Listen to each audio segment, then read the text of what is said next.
Assalamualaikum warahmatullahi wabarakatuh. Jumpa lagi bersama saya Abdullah yang paling ganteng dan sangat memprihatinkan. Oke, seperti biasa saya mau berbagi ilmu, berbagi cerita dan berbagi pengalaman. Saya akan menceritakan tentang pengalaman saya, hidup saya di waktu kecil ya. Hidup saya di waktu kecil ini seperti si bolang ya. Jadi hidup saya tuh waktu kecil sering sekali jalan-jalan ke sawah, paling banyak dihabiskan jalan-jalan pergi ke sawah. Jalan-jalan pergi ke sawah itu saya untuk mencari lauk dan sayur-sayuran ya. Tetapi mencari lauk dan sayur-sayuran itu yang serba liar ya. Jangan yang ditanami para petani ya, tidak. Waktu saya kecil dan kawan-kawan saya pernah jalan-jalan ke sawah dan mencari kangkung. Mencari kangkung di tebu-tebu kan, di pinggir-pinggir selokan. Itu saya mencari kangkung sedikit-sedikit kan sambil berjalan dan hampir tiap hari.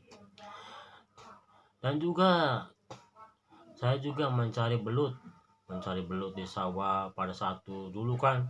Belut itu banyak banget. Apalagi kalau para petani ya. Para petani itu lagi menyemprotin padinya itu pakai obat. Itu belut-belut pada keluar sendiri. Nah, kita tinggal ambil-ambil aja tuh belut gitu kan. Kalau tahun zaman dulu seperti itu. Dan juga saya sering juga mancing setiap hari di waktu kecil kan. Jadi saya itu waktu kecil itu saya sering bermain di sawah ya, mencari sayur-sayuran, mencari belut. Waktu kecil itu saya tidak pernah yang namanya megang HP ya. Berbeda dengan zaman sekarang, anak kecil sudah megang HP. Bahkan bayi pun, balita masih kecil pun nggak tahu apa-apa megang HP seperti itu ya.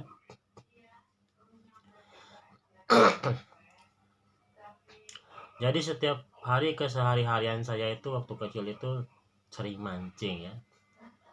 Sering mancing cari ikan buat makan sehari-hari. Jadi kalau saya cari ikan itu kadang mancing ya, kadang-kadang ada orang kan lagi mancing tiba-tiba diobatkan jadi kalinya itu diportas, akhirnya si ikan-ikan itu pada keluar loncat-loncat. Ya udahlah, kita jadi gagal mancing, akhirnya kita nyari ikan di kali ya, seperti itu. Sering saya makan ikan di sungai ya.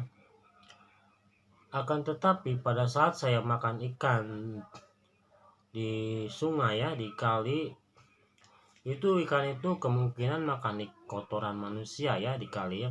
Jadi pada saat saya memakan itu makan ikan yang dari kali, itu saya sering kali yang namanya muntaber ya.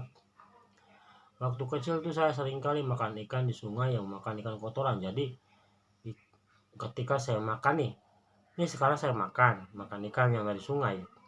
Apabila ikan ini memakan kotoran manusia, maka keesokan harinya pagi-pagi itu saya akan terasa mual, perut bermasalah, dan muntaber. Jadi penyakit muntaber ini kita muntah keluar, berak pun keluar, seperti itu. Jadi bersamaan gitu. Kadang-kadang bergantian, muntah dulu, habis muntah berak dulu, seperti itu ya. Kalau kondisi kita di luar, mungkin kita bisa muntah ya, muntah tapi tidak bisa berak. Namanya di luar, di depan umum kan seperti itu.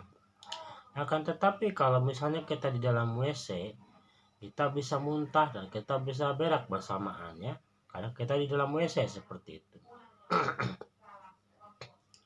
Jadi waktu saya kecil itu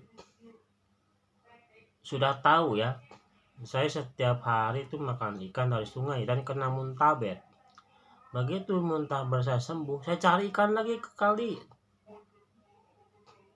Dan setelah itu dimasak juga, digoreng.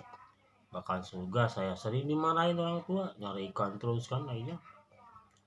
Akhirnya ketika saya makan lagi, terjadi lagi muntaber lagi. Dan saya meneliti tentang ikan tawar ini yang kenapa ketika saya makan terjadinya muntaber? Maka setelah saya selidiki teliti, ini penyebabnya kita makan ikan tawar terjadinya muntaber itu karena ikan tawarnya memakan kotoran manusia, seperti itu. Jadi zaman dahulu waktu saya kecil itu nggak ada yang namanya WC, nggak ada. Jadi mayoritas orang berak itu semua ke kali, seperti itu ya. Apalagi kalau kalinya nggak ada air, wah itu sangat mengerikan sekali. Kalinya ada kering kan, musim panas udah kering, mana mau berak lagi. Kadang-kadang dimarahin orang, jangan berak di situ, agak jauhan karena nggak ada airnya kan kalinya. Kadang-kadang kita mau berak aja secara gerilya, macam mau perang berak itu. Sembunyi-sembunyi kita berak itu karena musim kering, karena takut dimarahin orang. Jadi saya pernah yang namanya ngalamin sama nenek saya. Jadi saya sama nenek saya itu berak secara gerilya. Berak secara gerilya. Jadi berak secara sembunyi-sembunyian. Jadi saya pergi ke sawah dan cari retakan-retakan tanah yang paling lebar. Disitulah kita berak, di tanah sawah yang retaknya menganga, tanahnya yang lebar, disitulah kita berak. Tapi beraknya di saat pada malam hari itu, bukan pada siang hari. Kalau di siang hari mungkin kita akan ketahuan dan dimarahin orang, akan tetapi kalau pada malam hari kita nggak ketahuan gitu. Jadi pernah suatu kejadian yang sangat membagongkan ya. Jadi kejadiannya, banyak warga sekitar yang berak di sawah, jadi di sela-sela tanah yang menganga ya, beraknya di situ.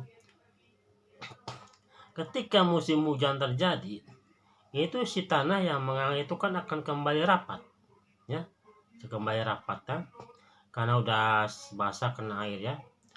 Jadi ketika para petani mencangkul tanahnya, disitulah para petani mencangkul kotoran manusia beserta tanahnya dan mencium bau aroma yang sangat menyengat yang menusuk hidungnya, membuat para petani mual-mual dan memuntah seperti itu.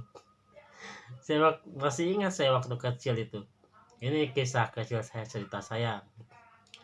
Jadi pak petani ini marah-marah, ngoceh-ngoceh kepada warga sekitar. Jama, katanya kan. Hei warga, kalau berak jangan di sawah saya. Ini tai semua, sawah saya penuh tai. Bau. Jadi para petani marah-marah gak jelas akibat tanahnya diberakin oleh warga sekitar ya. Itu waktu saya kecil, saya sering ngalamin seperti ini. Pokoknya di waktu-waktu zaman dulu itu waktu yang sangat konyol dan sangat gimana ya, sangat menghibur lah itu. Sangat konyol, sangat menghibur, ada lucu-lucunya gitu. Jadi kalau tahun sekarang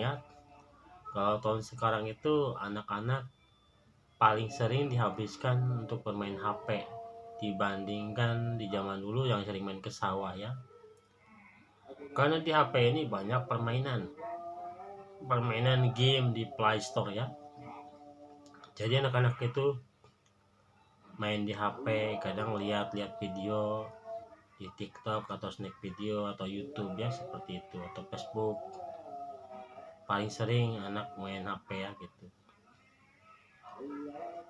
Sebenarnya kalau kita latih ya anak kita jangan sering main HP ya, kita ajak main jalan-jalan, entah pergi ke sawah, entah cari keong, entah cari ikan gitu kan, supaya anak jangan terus sering main HP. Sebenarnya Anak-anak kalau main HP ini dia tidak bagus juga kalau kita tidak diawasi. Jadi anak-anak kita ini kalau main HP harus kita awasi. Kenapa harus kita awasi? Karena yang namanya di Google ya, tulisannya Google tapi dibacanya Google, dan juga YouTube, itu rawan sekali yang namanya film-film porno ya, film-film orang dewasa ya, seperti itu. Jadi anak-anak ini wajib kita perlu awasi, jangan sampai nonton film-film dewasa ya, karena sudah merusak ya, merusak iman ya.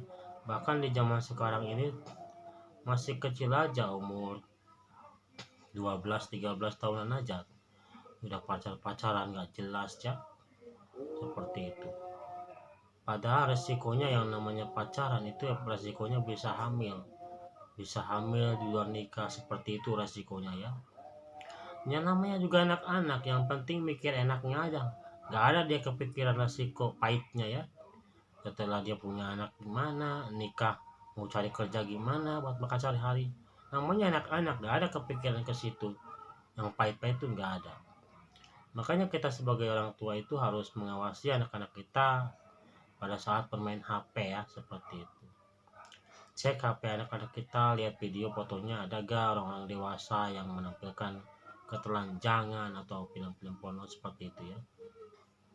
Khawatirnya kan kalau sering-sering anak itu terjadi memperkosa anak orang lain, seperti itu ya. Itu yang dikhawatirkan. Makanya kita harus perlu ekstra hati-hati dalam mendidik anak-anak kita ya.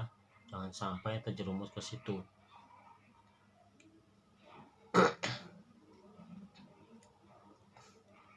Jadi buat ibu-ibu, buat bapak-bapak, buat kawan-kawan, apabila Anda mempunyai anak, janganlah sering-sering untuk main HP. Kalaulah sering-sering main HP, maka perlu diawasi anak-anak itu main apa aja.